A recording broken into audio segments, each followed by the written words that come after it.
Hey guys, Daniel Hyde here from Hing Seng School of Kwan Ying Dao and Honest Tai Chi and Core Thai Massage. So the main thing that I want to talk to you guys about today is something that is at the foundation of every single thing we do, right? You can see it in the tie-dye that I'm wearing here today, and you can see it here. It's yin and yang. It's the Tai Chi too, right? In Chinese, it's the Tai Chi symbol. So yin and yang is at the core and at the foundation of every single bit of every single one of all of our practices, right? So whether it's the Kung Fu practice, whether it's the hard style, the Kwan Ying Dao practice, the soft style being the Yang Tai Chi, or the Qigong practices, the meditation practices, and even our Tui Na, our Chinese massage, our Thai massage, our acupressure, cupping, you name it. The foundation of every single thing that we do is yin and yang, all right? Now, that's a concept that I think a lot of people have probably heard of before, but many times it's kind of left at like, okay, well, the character for yin is the shady side of the mountain, the character for yang is the light side of the mountain, but I think as I talk to people and as I teach my classes, I find that it's very rarely described in a lot of depth to where it becomes applicable to everything that you do, right? So one of the things that that Dr. Tony Zahner always taught all the time is that yin and yang relates to everything. So it relates to how people are, it relates to their, primary energy, to, how they kind of reflect themselves out into the world, right? So in the same kind of thing, as you're going through your life and as I start kind of talking through all this kind of stuff, I want you guys to take a step back and say, okay, well, where do I have things in my life that are yin? Where do I have things in my life that are yang? As you go through your life, and really the point of all of our practices is that we are trying to counterbalance one and the other. And this is a foundational concept and idea in Chinese medicine, which is the balancing of opposites. So if you have too much yang, if you have too much yin, right? If you have too much yang, well, then you need more yin to kind of bring that back. If you have too much yin, well, then you need to bring that yang back, okay? Have more yang. So this can be something as simple as if you live a very sedentary lifestyle, you don't move very much, say if you have a job where you're sitting at a computer all the time, you're not getting a lot of movement, well, then you need to balance out that sedentariness, that very stillness, which is yin, with a yang activity. Go lift some weights or run or, do something that is going to give you that activity to counterbalance out your yin job, your yin nature. Now, similarly, if you go to work all day in construction, or you are a baker, you're, working with bread all the time, you're slamming it, you're kneading the dough, right? Or you're, if you're a massage therapist, you're healing, you're working very physically with your body all the time, right? Or if you're a martial arts instructor or a personal trainer or something where, your job is very physically demanding on you, then you need to do some yin stuff when you're off, right? So sit, read a book, do something that's a little more kind of sedentary in your off time. Give yourself that rest and recoup. So there's a lot of concepts here, but in general, it's, hey, balance out your yin and yang. So really when it comes to Tai Chi, right, that's the meaning of that, is to balance out your yin and yang. Really is the foundation for any really Tai Chi practice, right? And I would say if you're not balancing your life, if you're not balancing how you live, if you're not balancing out your diet, if you're not trying to at least, apply balance in your life, well, then you're not doing Tai Chi. You may be practicing the form, you may be doing it for exercise, but if you're not trying to accomplish balance in your life, then I would say you're not doing Tai Chi, okay? So that's very, very important. Now, how does that apply to our Kung Fu, right? In our Kung Fu practice, we have temple stances. Temple stances are a standing posture. That standing posture obviously is still, but in the hard practice, in the hard style, those standing postures are meant to develop strength. It's meant to build muscular strength. So that would be kind of a yin-yang counterbalance there. The lower body should be tense. The upper body should be relaxed and fluid. So again, there's that yin-yang balance there. Every aspect of what you do has a yin component and a yang component. Yin supports and feeds yang. Yang supports and feeds yin. If you live your life in such a way so that you have a yang lifestyle and you are doing yang things and you're eating yang things, then eventually you're going to burn out all your yang, and then you're not going to be very balanced and everything's going to crash. Similarly, if you're living a very yin lifestyle, you're doing everything very yin, same thing. You're going to burn out and everything's going to crash. Now, when you have yin and yang, and as you live your life, to balance out these things, if you are already a yin predominant person, yang predominant things are going to be very uncomfortable for you to sometimes even approach or start to put into your life. It's going to feel way more uncomfortable, right? Similarly, if you're a yang predominant person, the same is true for yin, right? So here's an example. If you are, like I was saying earlier, a sedentary person, you're sitting around a lot, as you start to move, you can't just jump right in, 110 miles an hour and try to, accomplish and do everything perfectly. You got to take your time and gradually work your way into it. Even a little bit of activity is going to feel very uncomfortable because your body is going to be stuck. Our body and our minds want to be comfortable. We want to be safe.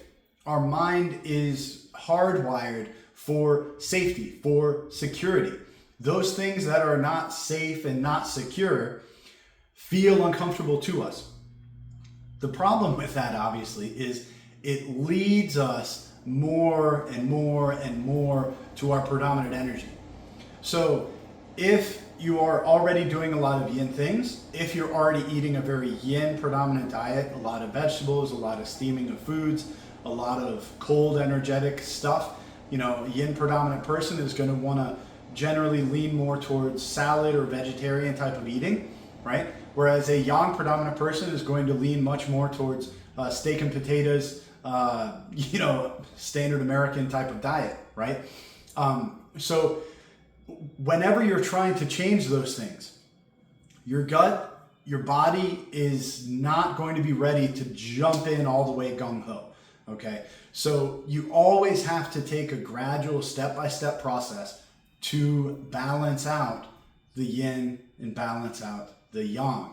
Now, all of this applies across the board to all sorts of Chinese medical things. Now, when you start looking at Chinese medicine, if you have an understanding of yin and yang, a proper understanding of yin and yang, then that will overflow into how you approach 5 elements, that'll overflow into how you approach the 8 trigrams, that'll overflow into how you apply these things towards your clients and towards everybody that you meet in your day-to-day. Now, I'm talking specifically as a healer or as somebody who teaches Tai Chi, somebody who teaches Qigong, practices meditation, practices all these kind of Chinese arts, right?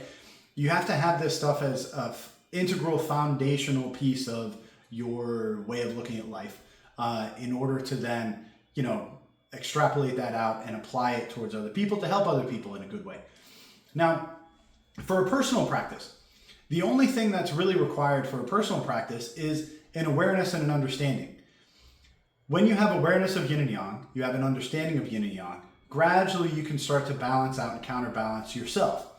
A lot of that still has to come from being able to listen to yourself and say, oh wow, well, how much of this can I actually tolerate right now? And how much of it am I just completely averse to? Well, no, I'm not doing that yet, right? That doesn't mean not to do anything, but that does mean to pace yourself. Take your time. Go bit by bit, step by step. Now, I wanted to start talking about yin and yang because I wanted to give you guys a solid foundation of yin and yang and why this is such an important piece to our Taoist way of looking at the world and our Taoist practice. So in the Tao Te Ching, it says that from the Tao, or from like nothingness, right, there's the Tao. Both of those things are kind of the same. When you have that, one thing splits into two. Those two are yin on the black side, yang on the white side. Darkness and the light. From those two, then come the relationship between them. So that S shape is the relationship between yin and yang. In traditional Chinese way of looking at things, you have yin, you have yang, and you have qi, which is the relationship in between both of these things. When you have them so far separated apart, there is no relationship, there is no qi in the middle. They have to be working and in connection with one another in order for there to be qi, in order for there to be movement or change or really life. When yin and yang completely split apart from one another, there is no relationship, there is no life. And so, as a practice, that yin and yang relationship, that qi, is what we're striving to get to a center place so we can establish a relationship of where we are in order to, or where we are in relation to our own health. When we look at that relationship then informs how we do everything else. It has to start with listening, and it has to start with just an awareness. That awareness, the point of that awareness is to return. So when yin and yang are, when we are aware of that yin and yang aspect, and we have that in our minds in order to balance and counterbalance, that helps us return to a natural state of balance, which helps us live a more healthy life. So the way is in returning. That returning comes from listening and awareness and balance, of course. So counterbalancing yin and yang, in the traditional literature, what it says is from the nothingness or from the one, right? We have the two, yin and yang. From the two, we have the three, yin, yang, the relationship between the two, which is qi. Then from those three, all the 10,000 things come from the three, yin, yang, and qi. Well, how is that? Here's how. Everything has its own amalgam of yin and yang. Everything has its own amount of yin or amount of yin or amount of yang. The yin and yang, that's inherent in all things, because there are different gradients. And from those gradients, we have the 5 elements. So the 5 elements in Chinese medicine are fire at the top, earth, fire, fire, earth, metal, water, and wood. And then it cycles through. Normally, this is depicted as a circle with a star in it. Okay? As you have that circle with the star in it, that is good to understand kind of how they relate to one another loosely.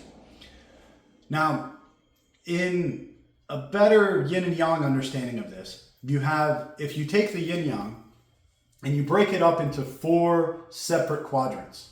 The all black quadrant here is yin. This is the most yin element, which would be water. The most yang element in the opposite quadrant would be fire.